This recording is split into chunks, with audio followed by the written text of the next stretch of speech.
پڑھ رہا ہوں بالکل. تو میرا کہنے کا مقصد یہ ہے کہ مسئلہ یہاں پر یہ ہے کہ یہ فوجی آپریشن کا جو سوات اور بنیر میں کامیاب فوجی آپریشن ہوئے تھے، آپ کو یاد ہے 2009 میں، اور وہاں سے ملیٹنٹس کو اس علاقے سے خالی کروا دیا گیا تھا. خیر وہ اور بات ہے کہ لوگوں کو اس میں بہت تکالیف بھی ہوئی تھیں. آئی ڈی پیز کوئی لاکھوں کے قریب یہاں پورے ملک بھر میں آ گئے تھے. مگر ان کا کہنا یہ ہے، شاید جو اے این پی کے سینیٹر ہیں، کہ جو بھی آپریشن ہو وہ کامیاب اور فول پروف ہو، اس میں یہ کریکس اور اس میں یہ لیکیجز نہ ہو کہ ایک طرف جو ہے تو وہ جو ایس ایس پی پولیس ہے ان کو بھی مارا جا رہا ہے، ساتھ میں اور لوگوں کو بھی مارا جا رہا ہے، ساتھ میں سیویلینز کی بھی اسی طرح، اور بھتہ اگرچہ کہ کم ہوا ہے لیکن جاری ہے. ٹارگٹ کلنگز کم ہو گئی ہیں مگر جاری ہیں،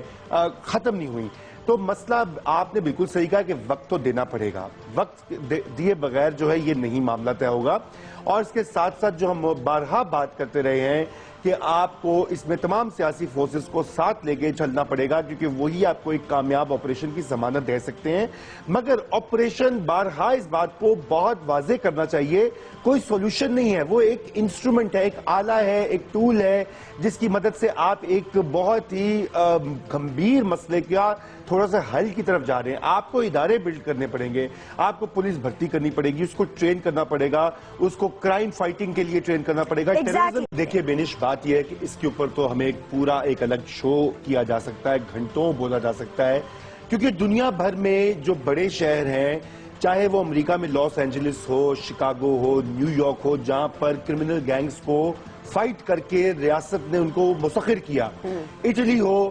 وہاں پر بھی ایسا ہوا. ہندوستان ہمارے پڑوس میں کلکتہ میں، بامبے میں انڈر ورلڈ جو ہے اس کی پٹائی کی گئی، پولیس کے ہاتھوں ہوئی ہے. اور اس کے لیے آپ کو پولیس کو امپاور کرنا پڑتا ہے، آپ کو نفری بڑھانی پڑتی ہے، آپ کو جیسے آپ بلٹ پروف جیکٹس، دیگر اکوپمنٹ لانا، اور سب سے اہم بات ہے ٹریننگ آنی پڑتی ہے. یہاں پر کیا عالم ہے کہ وہی پولیس والا جو ہے وہ ایک بار افسر کے گھر ڈیوٹی بھی دے گا، وی آئی پی روٹ پہ بھی لگے گا، وہی جا کے دہشت گردوں کا سامنا بھی کرے گا، وہی کرائم کو بھی فائٹ کرے گا. آپ کو مختلف ڈویژنز بنانی ہوتی ہیں. جو اینٹی ٹیررزم یا کاؤنٹر ٹیررزم فورس ہوتی ہے اس کی خاص سکلز ہوتے ہیں، جو پروٹوکول کے لیے الگ ہوتی ہے، میونسپل کاموں کے لیے کہ جا کے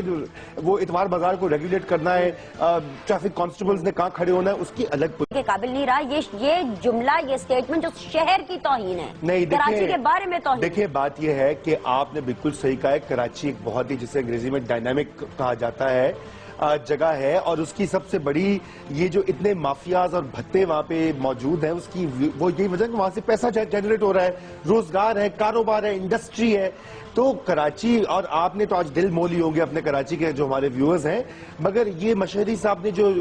بیان دیا تھا، دیکھیے یہ تو ایک سیاسی بیان تھا، اور ان کا کہنا یہ تھا کہ وہ اس لیے رہنے کے قابل نہیں ہے کہ ان کے تئیں وہاں پہ جو ایم کیو ایم کا ایک موقف یہ ہے کہ آپ ہر وقت ایم کیو ایم کو بولتے رہتے ہیں، مگر وہاں پہ طالبانائزیشن جو ہے وہ بڑی ہے. اس کا کل ثبوت چودھری اسلم کی شہادت جو ہے، اس سے قبل جو ہم نے وہ بات کی پہاڑی والے بابا کی، کہ ان کی جو شرائن کے اوپر 6 لوگوں کو ذبح کر دیا گیا، دیگر وہ عامل صاحب تھے، ان کا سر کاٹ کے پول پہ لگا دیا گیا. کئی طرح کے واقعات ہمیں دیکھنے میں آئے ہیں. مگر اس وقت واقعہ یہ ہے کہ سندھ گورنمنٹ اور فیڈرل گورنمنٹ، یہ ان کا اولین ترجیح ہونی چاہیے کہ آپریشن جہاں جاری ہے اس کے ساتھ ساتھ وہ جو اداروں کی مضبوطی اور جو اداروں کے اندر انہوں نے تبدیلیاں کرنی ہے، اس سے وہ بالکل تاخیر نہ کریں.